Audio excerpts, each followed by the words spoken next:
in part 4, we discussed motive, and I expressed my surprise that JFK was the first Catholic president of the United States. Jay said, as Catholics were the minority, it wasn't really a surprise, though, and without knowing the numbers, the point I was trying to make was, even if they were the minority over a period of 200 years, you might have expected there to have been the odd one. And with him not even seeing out his first term of office and through being assassinated, I think, while I'm not saying it was the motive, it still needs to be considered that it could have been. If not the complete motive, part motive, or it could have been a complete motive for some parts of the assassination plot, and maybe not so for other parts. Also, you need to bear in mind that Alan Dulles and James Angleton were the children of Protestant missionaries, and I've seen described as Christian fundamentalists. So whether or not it was, I don't know, but we still need to consider it as a motive. So this is the Clancy brothers and Tommy Makem. You know, there was a time in America when Irish immigrants, like the four of us here, had a sort of a rough time. That was before the... but howsoever, this song is about some people who came and got a rather black welcome.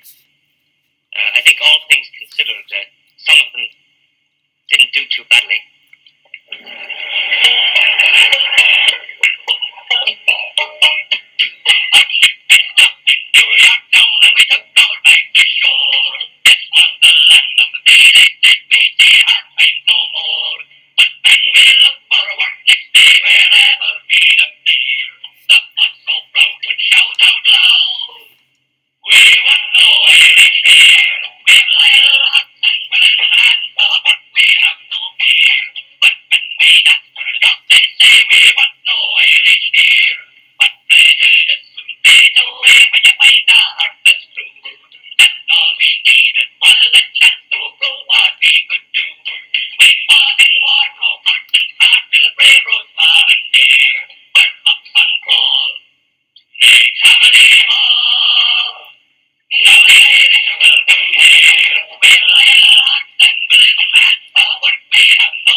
So, along with the likes of Brendan Behan, the Clancy brothers and Tommy Makem represented the arousal of Irish Catholic grievances in the 60s that developed into what became called the Troubles in Northern Ireland in the late 60s into the 70s and 80s.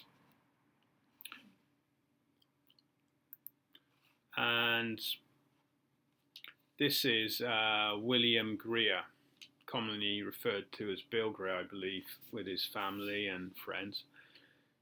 And he was the driver of the limousine on November 22nd, 1963. You can see JFK, Jackie Kennedy, Nellie Connolly, and John Connolly in the back. And believe it or not, William Greer was from Northern Ireland. He'd come across to the States decades earlier. He'd served under previous presidents. And back in Northern Ireland, they discovered in the 20 teenies, I believe it was, that he'd actually been um, a member of Drum Bonaway Orange Lodge in County Tyrone. So he was an Orange man. Anyone familiar with Northern Ireland will know that Orange men are sworn to oppose the Pope and Catholicism. So what his feelings were by the 1960s, I'm not sure, but in respect of motive, tenuous or not, you would have to say, and anyone who is familiar with Northern Irish politics will know the depth of feeling between the communities there, particularly 50 years ago. Then you have to consider the possibility that he had motive to, he had political, even religious motive to kill John F. Kennedy. So let's take a closer look at William Greer and the position he filled and how he behaved on November 22nd. But before we do that, in the month before the assassination in October 1963, one of the three regular drivers for JFK died of a heart attack at Camp David. But you won't find it on the listings, and the Secret Service destroyed their records in 1995 when the Assassination Review Board made a request to have a look at them. So you have to wonder why they would do that. It would have been interesting to know who drove JFK and where in the weeks beforehand. Anyway, as the Secret Service man died of a heart attack, and apparently he was a perfectly healthy young man, his name was Thomas Shipman, then that meant that William Greer would be driving the limousine on the day. The other driver was Henry Ribka, and coincidentally, he was one of the Secret Service men that was ordered down off the presidential limousine at Love Field by Emory Roberts when they landed in Dallas. So let's have a look at what happened in Dealey Plaza. So this is the limousine turning left onto Elm Street from Houston. Some witnesses swore that it took a wide turn. It's not obvious here, but if they were correct, then you're going to wonder why did it take a wide turn? Was it just a simple driver error? Did his hand slip? Was it because it was such a big car negotiating such a tight corner? Was he nervous? Was it for a logistical reason? We don't know that, and it's not evident on the Zapruder film. And if there were a turn and it's not evident on the Zapruder film, you wonder whether it's been cut out of the Zapruder film. And if it was cut out of the Zapruder film, why? Why was it cut out of the Zapruder film? So let's take a look at the Zapruder film then.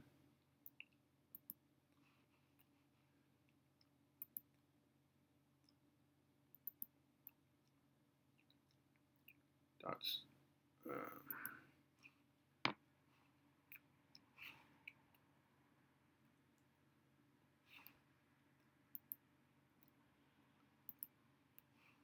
okay. So this is the Zapruder film. Before we start, as we discussed previously, you've got to remember when you look at the Zapruder film, there are extreme doubts about its authenticity. I personally don't believe it's a true reflection of what happened in Dealey Plaza. So don't take everything at face value. it could be that the sequences have changed, composites have been made, bits cut out, and so on. So anyway, let's have a look at the limousine coming down Elm Street. So before I just roll it, just if you notice here, you can see the side of the limousine. But as we discussed before, for some reason or other, I don't know whether Zapruder was drinking over lunch, he was a bad cameraman, or as we surmised, the bottom of the original slide has been cut out and what was left expanded. So therefore the limousine, I would guess, was originally at the center of the picture, suddenly is going to disappear out of the bottom of the picture. So just have a look here. You can see the limousine, the side of the limousine at the moment, but as we get nearer to the fatal headshot, you're going to see it disappear. You're not only going to see the side of the car disappear, you're actually going to see it eat into the inside of the car, and parts of the people in it, they're going to disappear as well. So let's have a look.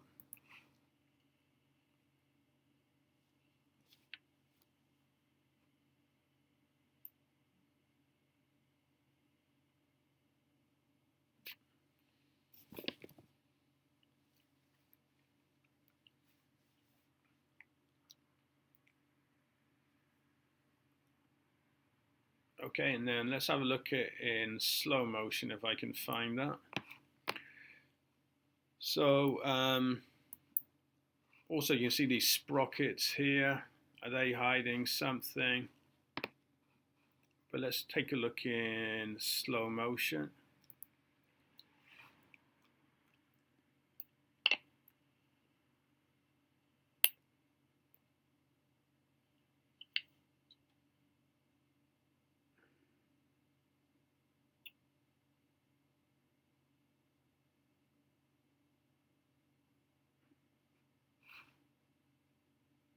So you can see here, Kellerman's just about to turn left. Also, it might be worth considering whether he and Greer were left or right-handed, ambidextrous. If they did fire a shot, then you would guess Kellerman shot with his right, although I wouldn't discount the left, and Greer with his left. Although again, I guess it's not inconceivable that he could have used his right hand, but I think his left is more likely. But you can see Kellerman turning around here. He's heard a commotion, or it's some preconceived maneuver. And just as he's turning around, his torso and his arms are going to become more and more invisible, because Zapruder's film, the scope of his film doesn't show us what's going on. So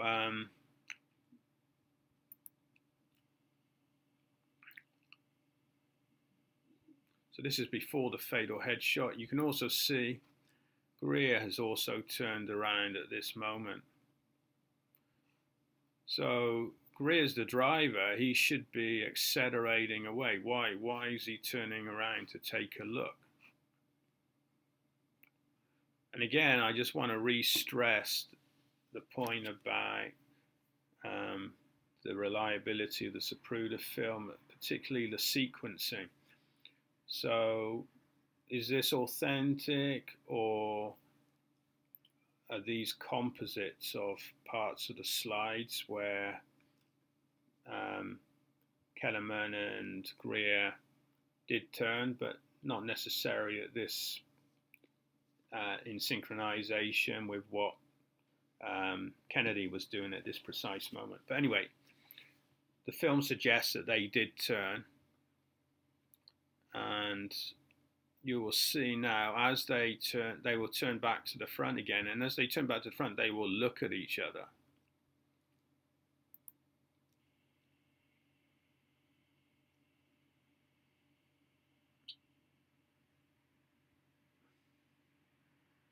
Yeah, so there they look at each other.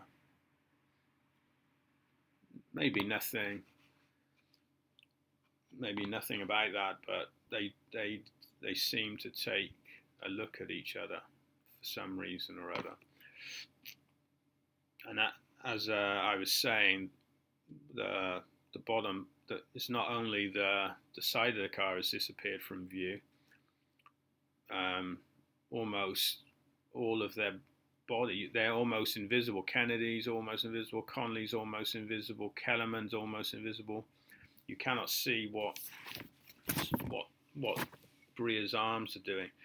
So if that has been doctored, why is that? What was being hidden? Was it something from inside the car, from on the street?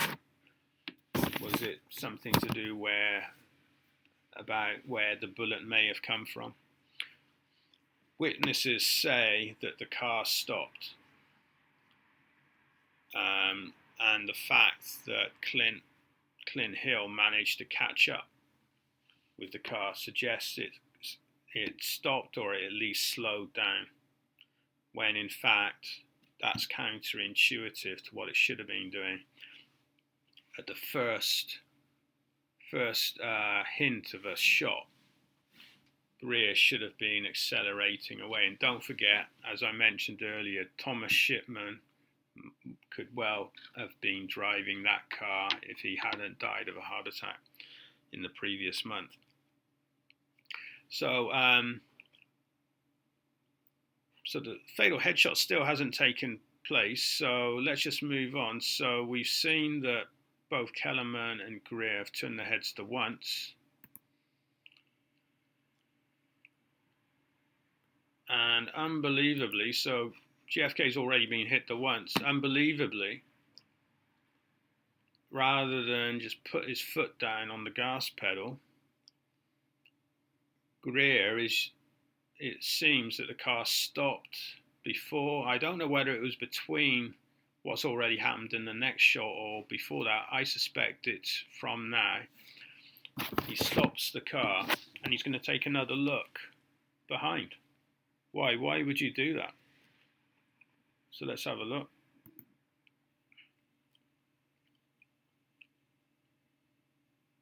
There you go. So Kellerman's looking ahead of him. So if anyone's going to look behind, you'd have thought it would have been Kellerman. So why does Greer need to look behind again? What's he doing?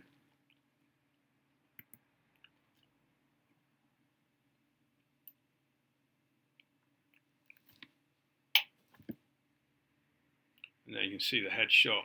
So that headshot coincides with Greer's head turned. So you can see Greer's head is turned, which then takes us to, some people have said that also this is a gun. I think they say this is a gun and it coincides with the shot. I don't believe this is a gun. I believe this is glistening on Kellerman's head.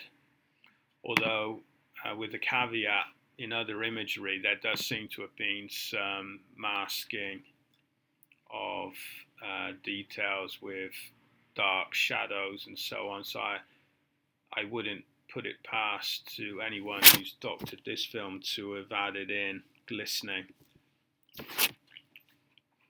But if you take this at face value, this looks like his hand down here. And it's unclear to me where the steering wheel is. But if you take a look at his hand, it's not over his shoulder as the fatal shot takes place. But as I said, re-stressing the point about the rearrangement of slides, compositing of bits of the pictures, is that a true depiction of his manoeuvring as the shooting was taking place? So let's just take a closer look at those hands now.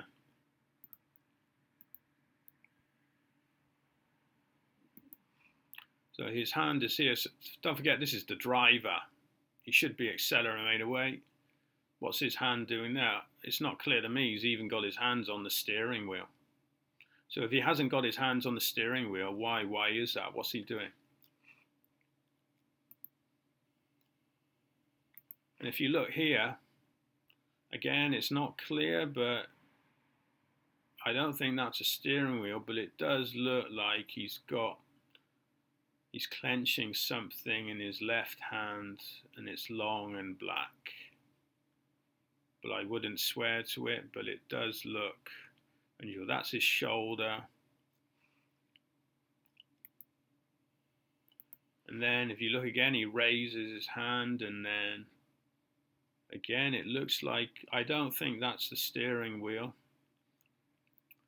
So that looks like he's got something in his hand.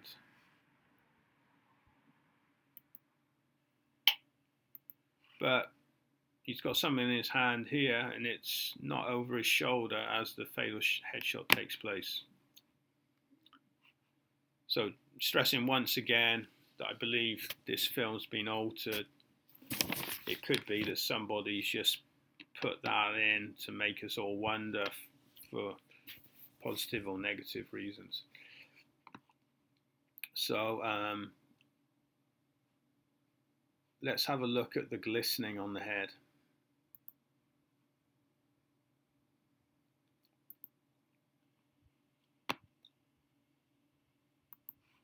Yeah, so this is Kellerman's forehead, that's the top of his head, and there's a bit of Greer's head there. It almost looks like he's got a bald patch.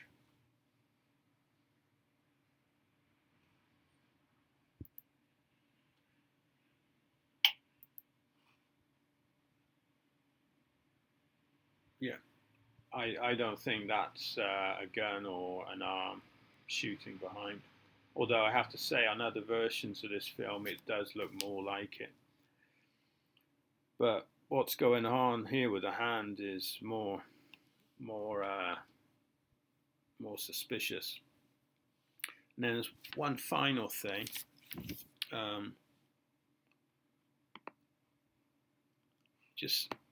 It looks to me after the fatal headshot, it's almost like Kellerman passes something to Greer, although I'm not so sure it's visible here. It looks more like it in another version of the video I've seen, but let's just have a look.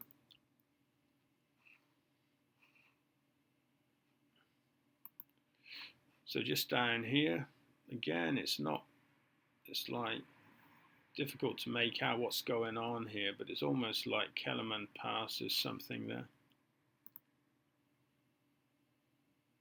Or is it just the glistening of the sun?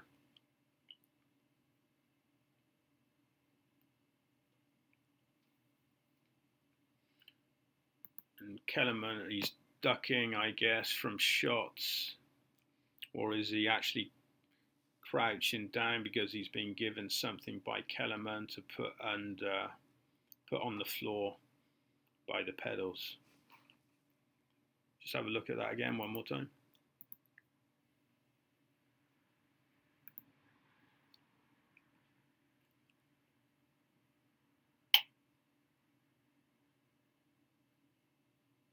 Yeah. Is there something being passed across there?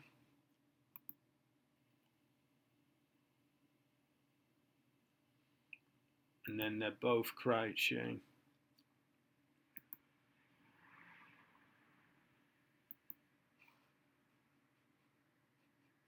Yeah. Yeah, it's difficult to know. And again, it looks very dark there. Also here, this is Connolly, but what's this black? What's this black? I don't know what you'd call that. So what's this here? Again, there's lots of stuff like this in the imagery. What is that? That does not look anything like John Connolly. It looks like part of the film's been blacked out.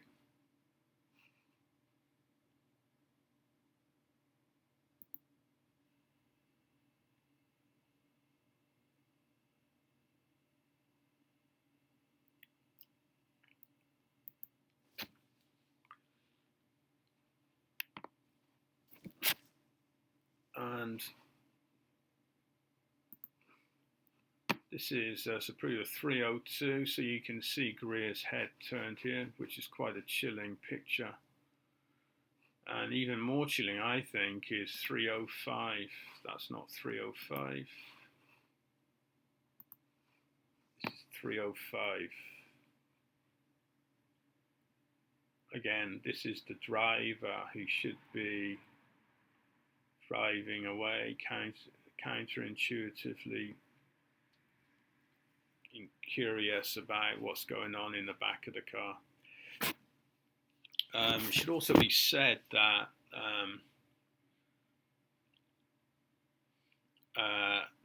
in the follow-up cars, for example, Ralph Yarborough, he was in the Johnson car, two cars back.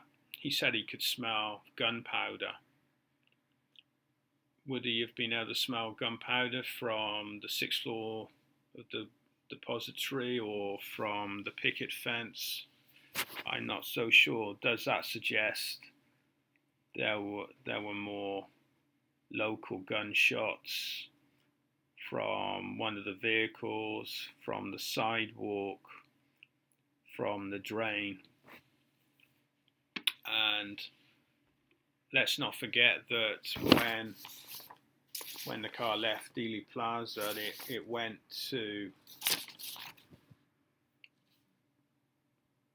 Parkland Hospital. Upon arrival at Parkland Hospital, the Secret Service cleaned the limousine. It should have been impounded. It was evidence. They cleaned it. They started tampering with the evidence. Not only did they start washing it, the car was then removed, taken back to Washington that day, and it was rebuilt. It was so. Why was it rebuilt? Were they trying to hide something? Had the car been specially constructed for the assassination? Was there something from within the car that they didn't want us to see?